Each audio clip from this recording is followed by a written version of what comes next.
এই মুহূর্তে সবচেয়ে গুরুত্বপূর্ণ বিষয়টা কি? আপনি এখনো বেঁচে আছেন, সেটাই কিনা?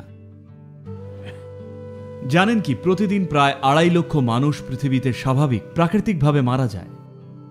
2.5 লক্ষ মানুষ মারা যায়, কিন্তু আপনি এখনো মরেননি। কাল সকালে ঘুম থেকে উঠলেন, চেক করুন আমি কি বেঁচে আছি।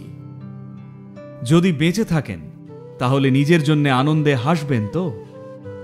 যদি বেঁচে থাকেন, আর বেঁচে না থাকলে আপনাকে কিছু বলার নেই। তারপর ঘড়িটা দেখলেন, 11:30 বাজে। আপনি এখনো বেঁচে আছেন। এটা কিন্তু একদম হাসির কথা নয়। যেটা বয়ে যাচ্ছে সেটা কিন্তু সময় নয়, যেটা বয়ে চলেছে সেটা আপনার জীবনই।